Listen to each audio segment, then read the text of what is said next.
On episode 174 of He Said, She Said Movie Reviews, we take a look at the theatrical version of Unhinged.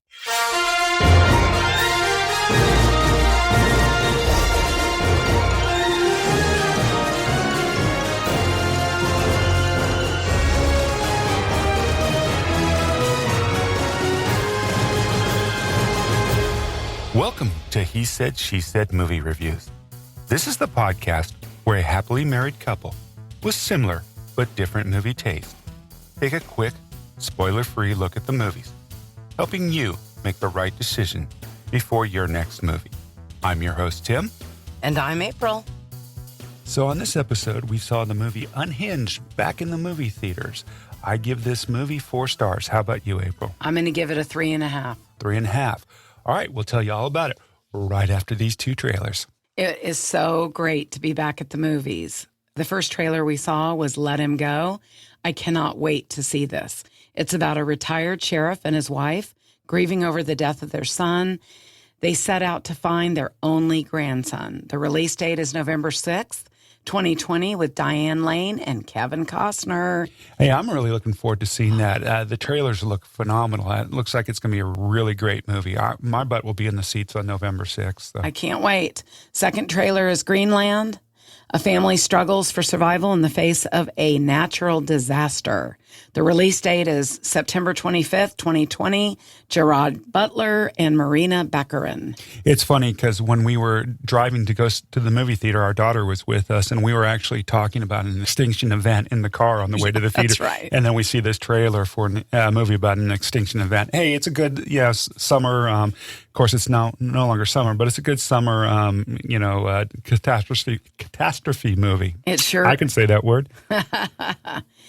Okay, so the Unhinged, it has a really simple storyline. After a confrontation with an unstable man at an intersection, a woman becomes the target of his rage. The director is Derek Borte. He's known for The Joneses and American Dreamer.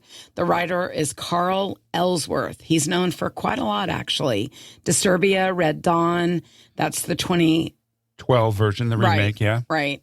Red Eye and The Last House on the Left. Yeah, so he's written some good suspenseful horror-type movies. So, and this movie has a small cast, but it's headed up by Russell Crowe, who plays the man. That's all his title was in this movie, was the man. Then you have Karen Pistorius, Gabriel Bateman, Austin P. McKenzie, Julian Joyner, and Jimmy Simpson. All right, the runtime was 90 minutes, which is perfect. It was rated R for strong, violent content and language throughout. You know, this is interesting. This movie had a really interesting kind of theme to it. Of course, something you and I have always talked about, where you never know who the person is who you're talking about. And I'll admit it, I'm a man.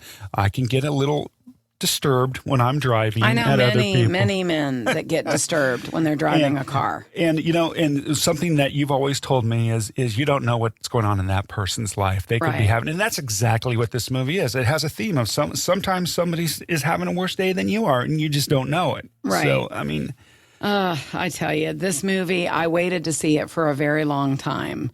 I thought he, being Russell Crowe, was amazing.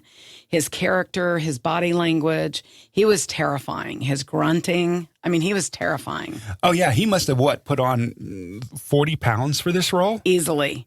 And he was very, very believable. Let's see. The direction, I thought it was very well directed. Yeah. I also thought it was well cast. The reason I didn't give it a 4 is I just thought there was a few places in the plot that could have been a little more strengthened. Well, sure. There are some holes in the plot. To have a movie move along on a timeline, you have to sometimes put things in there that in real life, really, would that have really happened? Exactly. You have a better chance of winning the lottery than having that actually happen. But there was some of that. But you got to look back. But the score, I thought, really added to the tension in this movie. And what was really cool, though, the production value and the special effects in this movie. Yep. This movie had some great car wrecks. There were some really good car wrecks in this movie. I thought so. I thought that what I enjoyed seeing is a lot of New Orleans. Yeah, that's the movie is filmed in and around New Orleans, and it's cool because we were there a year ago, February. So, right, and I think that's always good. But I want to say, did you really talk about the car wrecks? Yeah, I talked about the car wrecks, but the cinematography, it was okay, nothing special, but it's had some really great shots of places in New Orleans you never expect or see. And I want to say too, in regards to the special effects, that the violence was believable. It was really. I mean, it was scary for sure. The editing was fine. What I really liked about the pace is there was never a dull moment in this movie. Yeah, it moved along at a good clip. Started off right off the bat with a nice scene that got the movie moving, and it never slowed down after that. Right. So I really enjoyed that. The dialogue. It was good for me, at least, it was good till the end. I hate, back in the 80s when Arnold Schwarzenegger always had his little one-liners. I mean, that was great, and it worked for him.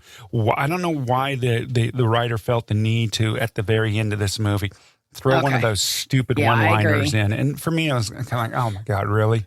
And you thought the dialogue was good until the end. That's where I thought it could have used a little work. In the movie, too. I don't know why it wasn't his character. Maybe it was her, the mom.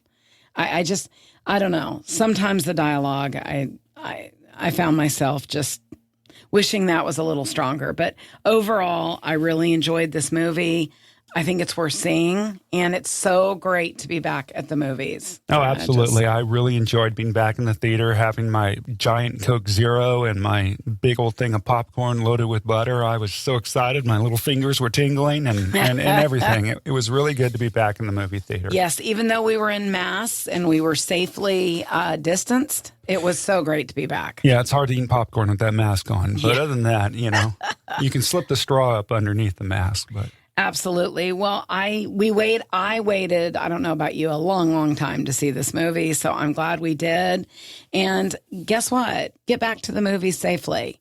And if you're anywhere near Atlanta, again, the Spring Cinema and Tap House in Sandy Springs, Georgia, they're open. Not only are they really well known now for a drive-in as well, but the inside auditoriums, there's 8. Come on back and see a movie. All right, well, Unhinged. April gives this movie 3.5 stars. I give it 4 stars. It's a on the edge of your seat, car chasing thriller. So go out and see it. Enjoy it. It's great to be back in the movies. See you at the theater.